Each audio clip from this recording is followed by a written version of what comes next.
ආයුබෝවන් හැමෝටම මම ඩී යංශවන්ත පයඩමර උපදේශක නිරෝධාජ විශේෂ විද්‍යාවරයා අපල රෝහලේ ජබ්ලේ හලස හයිදුරුබද අද මම කතා කරන්න යන්නේ දීවැඩියෝ නිසා ඇතිවන නිරූපත රෝගය ගැන.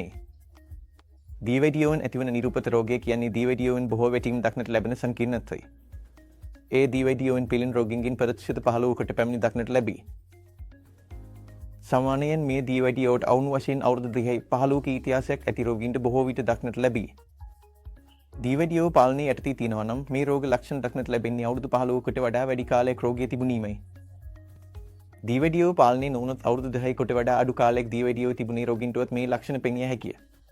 ඔවුන් සාමාන්‍යයෙන් රෝහලට එන්න පළමුවෙන් පිටලේ කම්පන හා දැවීම හැඟීමක් වගේ ලක්ෂණ සමග ඒවා අඩු ලෙස මැදනට යන තොරල් දරුව දක්නට ලැබේ.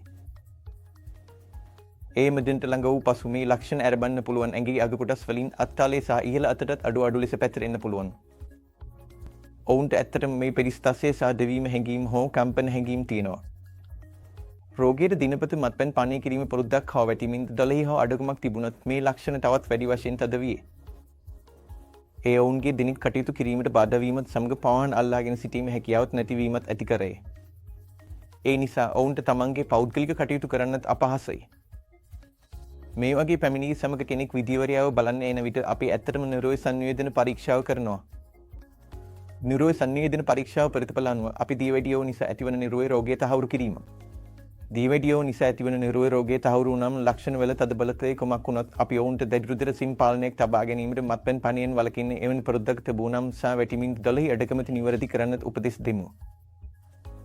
එයට අමතරව නිරෝධ රෝග සඳහා විශේෂ ඖෂධ ලබා දෙනවා.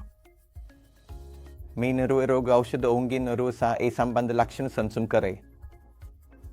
ඒ නිසකම ලක්ෂණ දෙන්න හොඳ කාර්යය සහ අවුන් වශයෙන් දෙන 2 සිට සති දෙකක් කාලයක් තුළ බොහෝ දෙනට හොඳ ප්‍රතිඵල ලැබේ.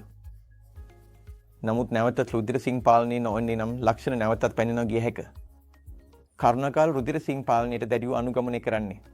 මෙම ලක්ෂණය නුසලක හෙරුවත් මේ නිරෝධ රෝගයේ තදිනම් වර්ධනය වේ ඔවුන්ගේ පාදයේ සිවුදිනේ සම්පූර්ණයෙන්ම අහිමි වේ. එවිට ඔවුන්ට මෙම පාදයේ දිලස හඳුන්වන තත්ත්වයක් පිලිස්සම් සහ සේව නොවන පිලිස්සම් ඇතිවීම ආරම්භ වූ සමහර විට ඒ පාදයේ කපයිවත් කිරීම දක්වා හැකිය. එය වැළැක්වීමට එකම ක්‍රමය වන්නේ රුධිර සිං පාලනයට දැඩිව අනුගමනය කිරීමයි. සූටි